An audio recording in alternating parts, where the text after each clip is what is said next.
Welcome to this explainer. Today, we're unrolling the architectural plans and looking at the actual blueprint for maximizing real estate investments, drawing directly from the insights of realtor Tatiana Stefano. You know, real estate is a legendary wealth builder, right? But maximizing those returns, that absolutely requires a serious, connected strategy. Now, you might be wondering, what separates a good property from a great investment? Well, whether it's your very first property or your fifth, there is a massive gap between simply holding a decent property and actually executing a great investment strategy. Let's dive into what separates the two. Our blueprint relies on 4 foundational pillars: prioritizing location, smarter renovations, market timing, and the long game. Starting with pillar number 1, prioritizing location. When you're scanning the horizon for a property, you absolutely need to look for these 5 specific indicators: access to major roads and transportation, undeniable job growth, new infrastructure development, strong community growth, and desirable schools and amenities. You really want to move quickly to spot exactly where these elements converge, because frankly, that convergence is what secures your property's long-term value. And here's a real game changer. Emerging neighborhoods can sometimes create incredible long-term opportunities for buyers and investors. You don't always need to buy into the most expensive zip code on day one. Identifying an emerging neighborhood, basically getting in early on those growth signals we just talked about, can literally be the most critical high-leverage move you make for your financial future. Moving right along to Pillar 2, smarter renovations. Let's look at a massive misconception in the housing market when it comes to upgrades, specifically minor kitchen remodels versus large luxury renovations. Recent data actually shows that minor kitchen remodels often provide a significantly stronger return on investment than those budget-breaking luxury overhauls. So bigger isn't always better. Actually, scratch that. It's often way worse for your margins.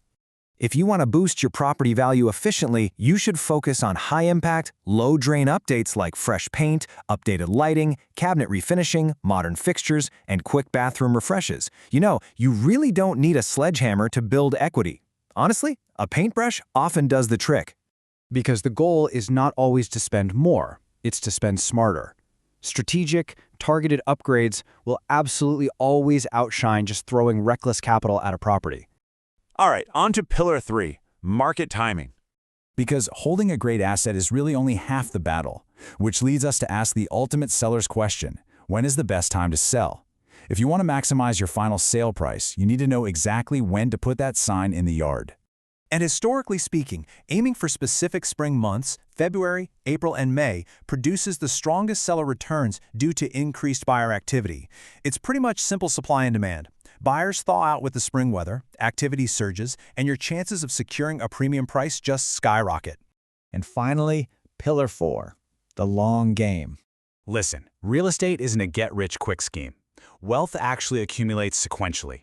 It starts with steady appreciation over time, leveraging that into equity growth, securing cash flow through rental income, and then optimizing with strategic improvements. It's like a giant puzzle coming together piece by piece.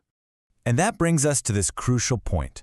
The most successful investors usually focus on long-term value rather than quick wins.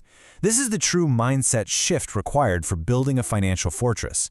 Patience and holding out for that long-term gain will almost always outpace a hasty flip, for sure.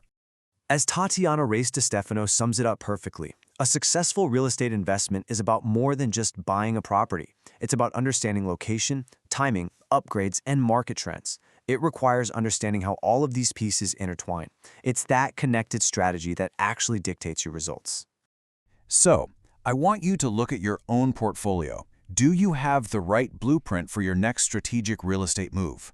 Are you operating on a proven foundation, or are you just kind of buying and hoping? Take these 4 pillars and apply them to your market today. What's your next strategic move going to be? Thanks for joining me for this explainer.